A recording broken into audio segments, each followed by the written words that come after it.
Hello everyone. आज का topic है फ्रेम ऑफ रेफरेंस। आज हम लोग दो फ्रेम ऑफ रेफरेंस के बारे में बात करेंगे। एक होगा इनर्शियल फ्रेम ऑफ रेफरेंस और एक होगा non inertial frame of reference. तो फ्रेम ऑफ रेफरेंस को जानने से पहले जानते हैं कि न्यूटन का फर्स्ट लॉ किसे कहते हैं। तो न्यूटन का फर्स्ट लॉ, जब किसी बॉडी में बहुत सारे फोर्स एक्ट कर रहे हो, मल्टीपल फोर्स हो, F1 इसको F2 मानते हैं, इसको F3 मानते हैं, बहुत सारे फोर्स इस पे एक्ट कर रहे हो, और अगर इसका वेक्टर सम करें सभी एक्सटर्नल फोर्सेस का, F1 plus F2 plus F3, या फिर और भी जितने सारे फोर्स होंगे, अगर उस सबका वेक्टर सम करके अगर जीरो हो जाए, यानी कि नेट एक्सटर्नल फोर्स का वेक्टर सम करके अगर जीरो हो जाए, तो वो बॉडी जो रहेगा वो अनएक्सलरेटेड रहेगा। यानी कि अगर वो रेस्ट में है तो वो रेस्ट में ही रहेगा, और अगर वो मूव कर रहा है तो वो कांस्टेंट वेलोसिटी से मूव करते रहेगा। ये बोलता है न्यूटन का फर्स्ट लॉ। और न्यूटन का सेकेंड लॉ क्या बोलता है? तो ये बोलता है कि जो rate of change of momentum होता है विथ रिस्पेक्ट टू टाइम, यानी कि rate of change of momentum बोल दिए तो वो टाइम इंक्लूड हो गया। तो जो फोर्स होता है वो डायरेक्टली प्रोपोर्शनल होता है rate of change of momentum की। और अगर इसका वैल्यू पुट करेंगे तो पी मोमेंटम क्या होता है? Mass into velocity. तो इसको बोलेंगे D B by D T. और हम लोग जानते हैं कि D B by D T को क्या बोलते हैं? एक्सलरेशन बोलते हैं। तो ये हम लोग बोलते हैं कि जो फोर्स होता है वो मास इंटू एक्सलरेशन होता है। ये है न्यूटन का सेकेंड लॉ। ये सब जानते होंगे। तो ये न्यूटन का फर्स्ट लॉ है, वो सेकेंड लॉ का ही एक स्पेशल केस है। क्योंकि ये क्या बोलता है? अगर नेट फोर्स जीरो है, मतलब कि अगर सभी फोर्स को वेक्टरली अगर जोड़ रहे हैं और अगर नेट फोर्स जीरो है, तो वो उस बॉडी का जो एक्सलरेशन होगा वो कांस्टेंट रहेगा। यानी कि वो जो बॉडी रहे वो अगर एक्सलरेशन में पहले से रहेगा, तो अगर रेस्ट में रहेगा तो रेस्ट में ही बना रहेगा, और अगर किसी वेलोसिटी से मूव कर रहा है तो वही कांस्टेंट वेलोसिटी से मूव करता रहेगा। मतलब कि जब तक उसमें कोई एक्सटर्नल फोर्स ना आ जाए, यानी कि नेट रिजल्टेंट फोर्स ना मिल जाए, तब तक वो बॉडी अपना पहले वाला स्थिति में ही रहेगा। ये बोलता था न्यूटन का फर्स्ट लॉ। तो न्यूटन का सेकेंड लॉ क्या बोलता है कि जो फोर्स है, अप्लाइड फोर्स, वो डायरेक्टली प्रोपोर्शनल होता है rate of change of momentum की। और फिर इसका वैल्यू सब्स्टिट्यूट करके देखिए कि जो फोर्स होता है वो मास इंटू एक्सेलरेशन के प्रोडक्ट के बराबर होता है। ठीक। अगर इसमें एक्सेलरेशन जीरो हो जाएगा तो नेट फोर्स जीरो हो जाएगा। मतलब कि ये फर्स्ट लॉ का ही क्या है? मतलब कि ये जो फर्स्ट लॉ है वो न्यूटन का सेकेंड लॉ का ही एक स्पेशल केस है। अगर इसमें एफ नेट को जीरो कर दे तो एक्सलेशन भी क्या होगा? कांस्टेंट हो जाएगा। मतलब कि जो न्यूटन का फर्स्ट लॉ है वो सेकेंड लॉ का ही एक जनरल केस है। सॉरी, न्यूटन का जो फर्स्ट लॉ है वो सेकेंड लॉ का ही एक स्पेशल केस है। अब बात करते हैं फ्रेम ऑफ रेफरेंस के बारे में कि इनर्शियल फ्रेम ऑफ रेफरेंस किसे बोलते हैं और non inertial frame of reference किसे कहते हैं। तो जो इसका सबसे आसान डेफिनेशन है इनर्शियल का, वो है कि वैसा फ्रेम ऑफ रेफरेंस जिसमें हम लोग न्यूटन का जो है वो फर्स्ट लॉ यूज कर सकते हैं, जिसमें अप्लाई कर सकते हैं। जो वैलिड होता है फर्स्ट लॉ, न्यूटन का फर्स्ट लॉ जिस फ्रेम ऑफ रेफरेंस में वैलिड होता है, वैसे फ्रेम ऑफ रेफरेंस को बोलते हैं हम लोग इनर्शियल फ्रेम ऑफ रेफरेंस। और वैसा फ्रेम ऑफ रेफरेंस जिसमें न्यूटन का फर्स्ट लॉ या फिर बोल लें सेकेंड लॉ, उसमें हम लोग यूज नहीं कर सकते, तो वैसे वाले फ्रेम ऑफ रेफरेंस को बोलेंगे non inertial frame of reference. अब इसको कोई एग्जाम्पल से समझते हैं। तो सबसे पहले इनर्शियल और non inertial frame of reference को समझने से पहले, मतलब उसको समझने के लिए एक एग्जांपल कंसिडर करते हैं। कंसिडर करते हैं कि एक एलिवेटर है। इस एलिवेटर में कोई बंदा खड़ा है। पहले बंदा बना ले। ये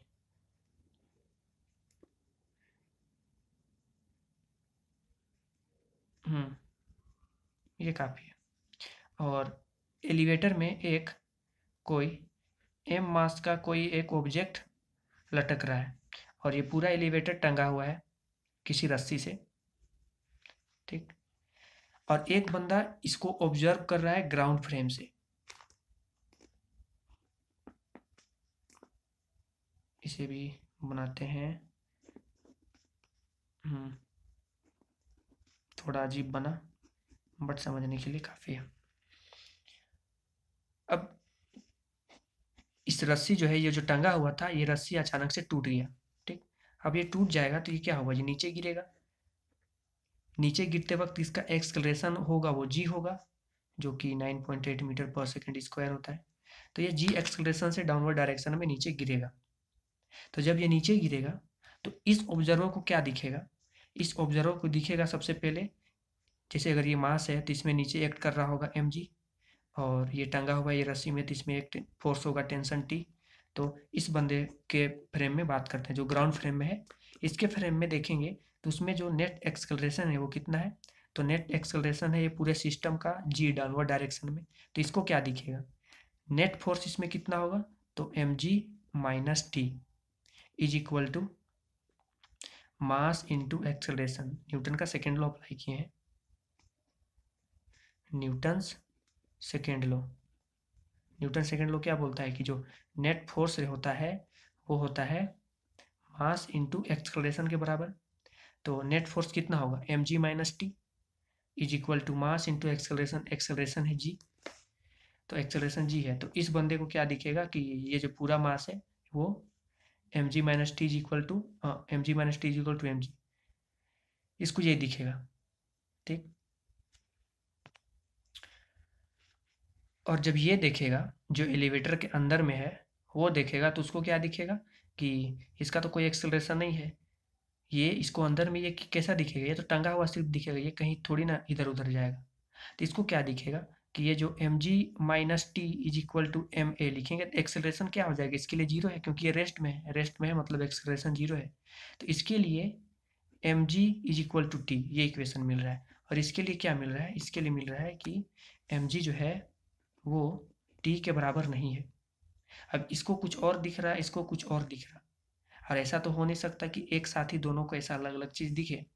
मतलब कि अलग अलग फ्रेम ऑफ रेफरेंस से ऑब्जर्व करने पे हम लोग को जो सिचुएशन है वो अलग अलग दिखता है। मतलब कि न्यूटन का फर्स्ट लॉ या उसको बोल ले सेकेंड लॉ, न्यूटन का सेकेंड लॉ या फर्स्ट लॉ हम लोग कुछ रेफरेंस में अप्लाई नहीं कर सकते।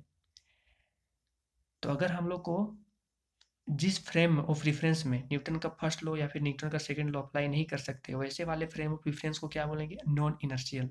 इस केस में non inertial frame of reference क्या है? ये, क्योंकि ये जी एक्सेलरेशन से नीचे डाउनवर्ड डायरेक्शन में जा रहा, और इसमें न्यूटन का सेकेंड लॉ हम लोग अप्लाई नहीं कर सकते। तो ऐसे फ्रेम ऑफ रेफरेंस को क्या बोलेंगे? ऐसे फ्रेम ऑफ रेफरेंस को बोलेंगे नॉन इनर्शियल, जो कि एक्सेलरेटेड हो पहले से, वैसा वाला फ्रेम ऑफ रेफरेंस को बोलते हैं नॉन इनर्शियल। और जो फ्रेम ऑफ रेफरेंस का एक्सेलरेशन जीरो हो या फिर वो एक्सेलरेशन नहीं कर रहा हो, एक्सेलरेटेड ना हो, तो वैसे फ्रेम ऑफ रेफरेंस को बोलते हैं इनर्शियल, या फिर जिसमें हम लोग न्यूटन का लॉ अप्लाई कर सकते हो, फर्स्ट लॉ और सेकेंड लॉ, तो वैसे फ्रेम ऑफ रेफरेंस को बोलते हैं इनर्शियल। तो अगर मान लेते हैं कोई एक ट्रॉली है, ये एक ट्रॉली है, इसका अंदर में एक बंदा बैठा हुआ है, ठीक, और इसमें एक रस्सी से टंगा हुआ एक बॉब है जिसका कि मास m है। तो इसे क्या दिखेगा? अगर ये ट्रॉली ए एक्सेलरेशन से आगे जा रहा है ना, तो इसको क्या दिखेगा कि ये बॉल पीछे आता हुआ दिखेगा। आप खुद को एज्यूम करें कि अगर आप बस में बैठे हुए हो और बस में कोई रस्सी से टंगा हुआ एक ब्लॉक हो, और अगर बस अचानक से एक्सेलरेट करता है तो वो ब्लॉक पीछे आएगा। मतलब कि इसमें एक फोर्स अप्लाई होता है जिसे बोलते हैं स्यूडो फोर्स, जो किसके बराबर रहता है? इस मास का, और जो सिस्टम है वो जितना एक्सेलरेशन से आगे जा रहा है उतना मास इंटू एक्सेलरेशन, इसमें वो एक्सेलरेशन होगा जिसमें कि पूरा सिस्टम मूव कर रहा हो जिस एक्सेलरेशन से। तो जब हम लोग को न्यूटन लॉ ऑफ मोशन ऐसे फ्रेम में अप्लाई करना पड़ता है जो कि इनर्शियल हो, तो उस केस में अप्लाई करने से पहले हम लोग को एक फोर्स लगाना पड़ता है जिसको बोलते हैं स्यूडो फोर्स। और वो किस डायरेक्शन में होता है? वो सिस्टम जिस डायरेक्शन में एक्सेलरेट हो रहा हो उसके ऑपोजिट डायरेक्शन में वो फोर्स लगता है, तो वैसे वाला फोर्स को बोलते हैं स्यूडो फोर्स। और जब स्यूडो फोर्स लगा देंगे तब हम लोग उसमें Newton laws of motion apply कर सकते हैं, न्यूटन का फर्स्ट लॉ और सेकेंड लॉ। तो जिसमें स्यूडो फोर्स लगाने का जरूरत पड़ रहा है ना, ऐसे फ्रेम ऑफ रेफरेंस को बोलते हैं नॉन इनर्शियल। कुछ भी कैसा भी समझ ले, जो पीछे वाला एग्जाम्पल था उससे भी समझ ले या फिर इस एग्जाम्पल से भी समझ ले। तो सिंपल ये होता है कि वैसा फ्रेम ऑफ रेफरेंस जिसमें न्यूटन का लॉज ऑफ मोशन अप्लाई नहीं कर सकते, यानी कि जिसमें स्यूडो फोर्स लगाना पड़ता है, तो वैसे फ्रेम ऑफ रेफरेंस को बोलते हैं नॉन इनर्शियल। और जिसमें स्यूडो फोर्स लगाने का जरूरत नहीं पड़ता, यानी कि अगर ग्राउंड फ्रेम से कोई बंदा देख रहा होगा तो इसको पूरा का पूरा फ्रेम किससे दिखेगा? ए एक्सेलरेशन से आगे जाता हुआ दिखेगा। तो फिर इस बंदे के लिए ये क्या है, इनर्शियल फ्रेम ऑफ रेफरेंस है, जो कि ग्राउंड फ्रेम से देख रहा होगा उसके लिए इनर्शियल फ्रेम। और अगर इस ट्रॉली के अंदर वाले फ्रेम से देखें तो ये क्या होगा, नॉन इनर्शियल होगा। तो ये था इनर्शियल और non inertial frame of reference.